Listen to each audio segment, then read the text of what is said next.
Bonjour à tout le monde, celles et ceux présents ici, et celles et ceux connectés depuis leur bureau ou leur domicile. Merci infiniment d'être là ce matin. Merci, un grand merci à Jennifer pour l'organisation et aux personnes qui, au fond de la salle, vont nous aider à gérer cette journée en hybride. C'est donc la 7e journée de Orchid.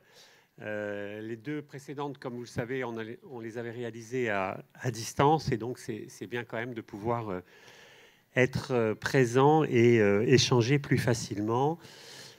Pour les personnes qui sont à distance, bien sûr, vous pouvez intervenir par le chat et on relaiera vos questions pour que ça soit le plus dynamique possible. Donc avec Vincent, on vous propose un programme un peu chargé, comme d'habitude, vous allez dire, qui est ici, si ça marche, voilà. Donc, je vais deux mots très rapidement d'introduction pour pas prendre trop de temps, et ensuite on donnera la parole à Vincent Fauchel qui travaille aux côtés d'Anne-Sophie Lapointe au bureau maladies rares de la DGOS, et qui nous fera une présentation sur les enjeux et perspectives des plans maladies rares, avec un focus sur notre filière. Voilà, donc très rapidement, pour vous dire que cette situation, c'est notre situation actuelle, avec donc la composition que vous connaissez très bien de la filière, avec les 4 centres de référence qui sont ici listés.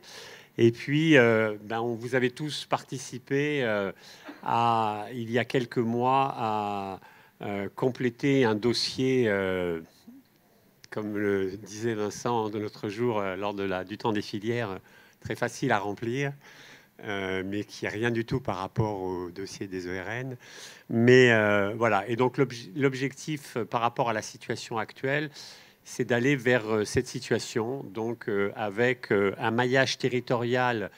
L'objectif, bien évidemment, à travers ces nouvelles demandes de labellisation, c'est d'avoir un maillage territorial aussi efficace que possible. Et on souhaite tous, bien évidemment, que le jury qui va apprécier ces demandes réponde favorablement à l'ensemble de ces demandes, avec donc, comme vous le voyez, une couverture du territoire de la métropole aussi complet que possible, et avec une extension donc vers la Réunion, dont on espère qu'elle pourra se concrétiser par la création d'un centre constitutif du centre de référence Marège pour le Grand Est de la France, Sorare qui ne se modifie pas vraiment, et Marea qui a aussi une extension qui va vers l'ouest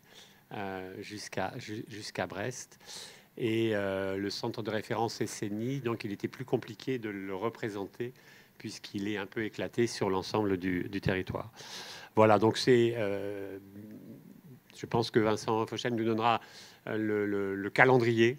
Donc je lui laisse bien sûr la priorité pour vous donner tous ces éléments.